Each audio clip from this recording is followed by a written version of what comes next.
list and reveals a hidden chamber inside the cave. Yueling is surprised there was a secret chamber, but even more stunned when she sees the treasure hidden inside, the Earth Surge Gold Lotus. Yetian grins and says this is the treasure he had been searching for all along. Yetian asks Yueling if she knows anything about the plant. She says she does and identifies it as the Earth Surge Golden Lotus, which is even rarer than the Heavenly Soul Flowers. However, despite being incredibly valuable, it's considered unmarketable. Yetian looks confused and asks what she means by something being invaluable yet unmarketable. She explains that while the lotus can influence a person's innate talent, it doesn't upgrade it like a heavenly flower does. Instead, it allows the talent to develop new tricks. But whether those tricks are useful depends entirely on the talent itself. The effects are usually minor, and only in rare cases, maybe 1 in 1,000, it can make a skill more efficient. That's why only the wealthy are willing to buy it to test their luck, making it precious but not easy to sell. Yetian thinks about his copy talent and gets curious about what new tricks it might learn. He tells Yue Ling it's time to talk business, then asks her to wait as he jumps down to retrieve the lotus. When he comes back, Yue Ling demands to know how he could just grab the flower without asking, and insists she deserves a share.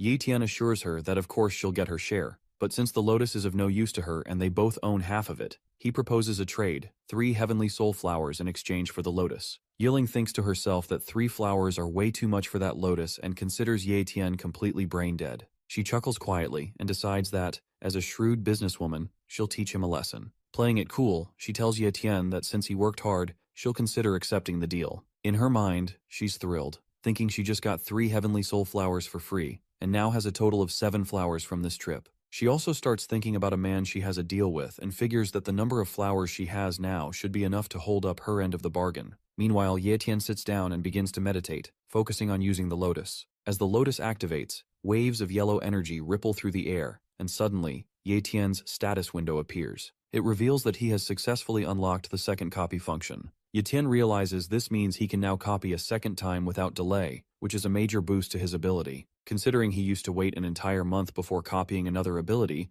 this new upgrade feels like a game changer. He checks the range from which he can now copy abilities, and is amazed to see it has increased drastically, up to 500 meters. He thinks to himself that the double copy function and the extended range are such valuable improvements that even 10 heavenly soul flowers would have been worth it, so giving up 3 was nothing. Then he takes out the escape bat's corpse from his spatial bag, and his system window pops up, confirming that the middle-level spatial talent has been successfully copied. He integrates the ability into himself and smiles, letting out a satisfied huff. Yetian huffs in exhaustion as he finally completes his cultivation, saying that the teleportation magic is the strongest ability he's ever encountered. It includes teleportation, spatial perception, spatial mark, and a pocket inventory. He opens the pocket inventory, moves his spatial bag into it, and feels ready to begin a new round of treasure hunting. As he steps out of the cave, he finds Yue Ling sleeping outside. He looks at her and thinks how much she resembles Ye Yu, wondering how his sister must be doing. Yiling wakes up, dusts herself off, and asks if he's done cultivating as she reattaches her weapon.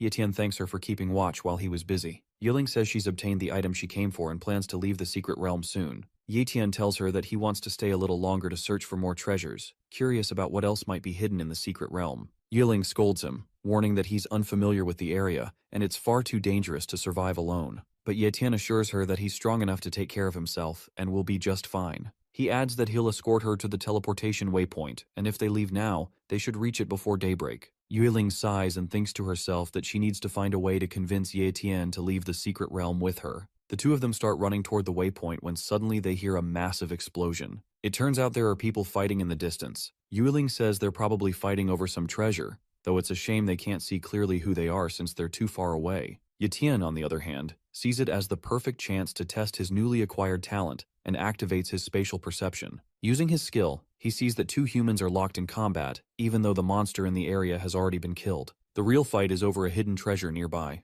Yiling and Yetian move in closer, and Yetian tells her that the fighters are Li Kang and Zhang Kai. Yiling is surprised and asks why they would fight, considering the Li and Zhang families have always been on good terms. Yetian figures they must have discovered a treasure and started fighting over it, so he uses his spatial perception again to try and locate the hidden item. At first, he doesn't see anything unusual, but then he notices something inside the mouth of the fallen calamity beast. A flower burning with a bright red glow, clearly a rare treasure. Both fighters, Zhang Kai and Li Kang, land fatal blows on each other at the same time, resulting in their simultaneous deaths. Yueling points out that it looks like both of them died together and rushes down toward the scene. Yetian asks where she's going, reminding her she was supposed to head to the gate. Yeling replies that there's free loot lying around, and only a fool would miss a chance like this. Tian follows her down, telling her that whatever they find this time will belong to the one who picks it up, no sharing. Yeling agrees and warns him not to regret it later. Tian accepts the terms and thinks to himself that he'll admit defeat if she manages to find the stalk of the spirit grass. Yeling speeds up and tells Tian not to blame her for getting a head start. Both of them rush toward the corpses, and Ling immediately grabs the spatial bags from both fighters,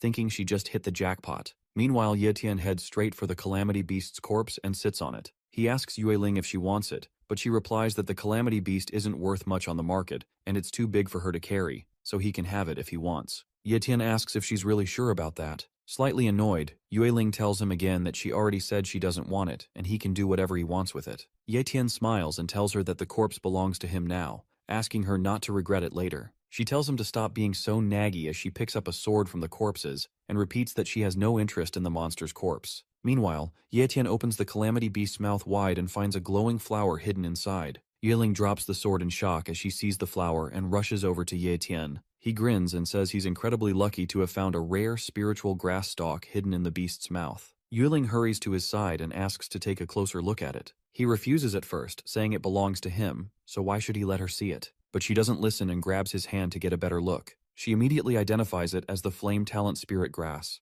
Tian asks her if it's valuable, and she tells him to be very careful with it. Then with a smile, she asks if he'd be interested in trading the item.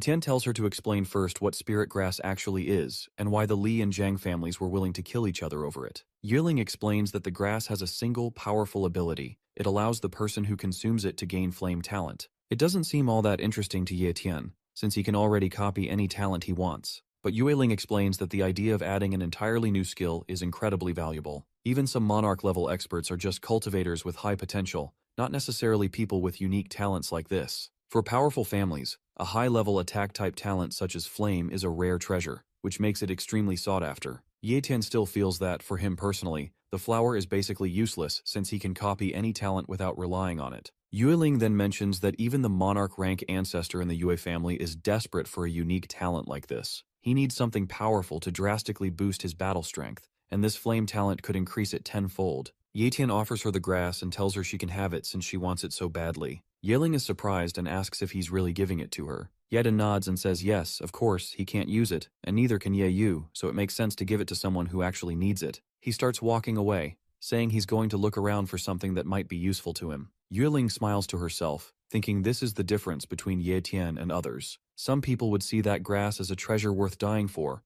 while others like him remain completely unaffected by it. She says to herself that Tian is truly someone destined for greatness, and even wonders if he might be some kind of angel. But Tian has his own reasons for giving her the grass. In his mind, the grass is useless to him, and by giving it to Ling, he earns her favor. If he tried to sell it in the market or to a martial artist, it would come with complications or a heavy price, so he chose profit over hassle. That's why he handed it over without hesitation. They continue their journey and eventually arrive at the massive spiraling gate that leads out of the secret realm, standing together before it. Ling asks Tian one last time if he wants to leave the secret realm with her, but he shakes his head and says he's staying behind. She sighs and hands him another flower along with the spatial bags, saying that since he's choosing to stay and gather more rewards, she can't accept something from him without giving something in return. She reminds him that there's a limit to how long he can remain in the secret realm, only 1 month. After that, the teleportation gates will be heavily guarded by stronger monsters, making it far more dangerous to leave. Just as she gets ready to step into the gate, she remembers something and turns to warn Tian about the Yun family. She tells him that if he ever comes across them, he should run as fast as he can, because their family has a monarch rank expert. She says goodbye and tells him she'll be waiting for him on the outside.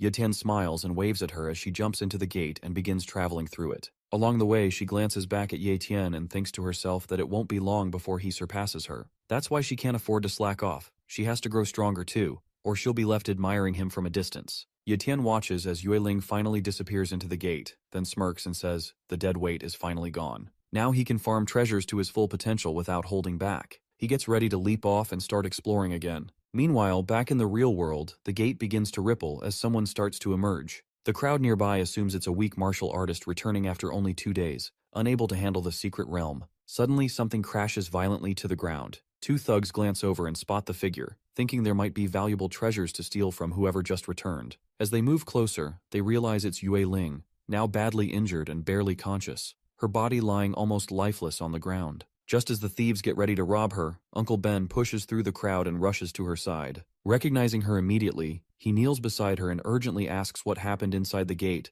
and how she ended up in such a critical state. With a weak and fading voice, Yue Ling whispers that he should take her to the clan first. Meanwhile, Yunho stands on a nearby rooftop, watching the scene below with a wicked grin as he waits impatiently for his so-called cash cow to appear. Back on the ground, Uncle Ben looks at Yue Ling in shock and asks about her injuries. She calmly explains that the wounds are superficial and she isn't seriously hurt. She faked the condition because many experts lurk around the gates, waiting to ambush raiders coming out of the secret realm to rob them of their gains. Her act was meant to make her look weak and empty-handed so she could slip away unnoticed. She then drinks a health potion and begins healing her minor wounds. Curious, Uncle Ben asks if she found anything valuable inside. Yiling nods and reveals the flame talent spirit grass. The sight of it sends a chill down Uncle Ben's spine as he stares at the rare treasure capable of granting a talent to its user. Yiling tells Uncle Ben that she needs a favor regarding the flame talent spirit grass. Uncle Ben, clearly impressed, says she's made an incredible contribution to the Yue family by obtaining such a rare treasure and asks what she needs. She tells him that she wants to meet the family's ancestor in person.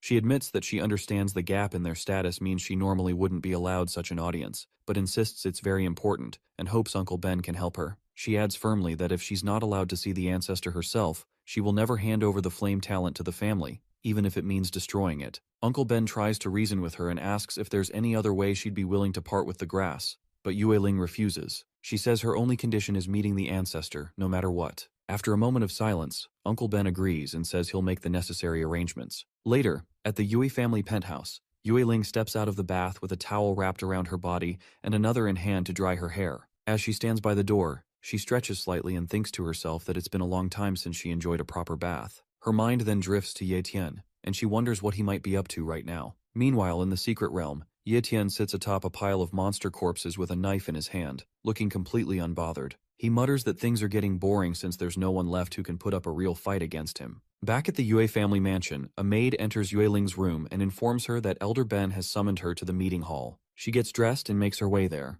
Inside the hall, the ancestor Yueji is seated calmly, sipping tea. He looks at her with a composed expression and says she has done well in obtaining the spirit grass, then asks what kind of reward she would like in return. Yue Ling stands silently for a few moments, then raises her eyes to meet his and says she wants permission to meditate and attempt to comprehend the Enlightenment stele. Uncle Ben is stunned by Yue Ling's bold request and asks if she truly intends to comprehend the Enlightenment stele. He warns her that the stele is the very foundation of the Yue family, and that even he doesn't have the authority to approach it, much less comprehend it. He tells her plainly that her request is far beyond acceptable limits. But Yue Ling looks directly at Yueji and reveals that she obtained 6 stalks of the divine soul flower from the secret realm. She offers to hand them over to the family's disciples, on the condition that Yueji grants her access to the stele. She tries to strike a deal, determined to negotiate. Yueji's expression darkens as he tells her to make another request, calling her demand absurd. But Yue Ling refuses, saying she isn't interested in anything else and won't back down.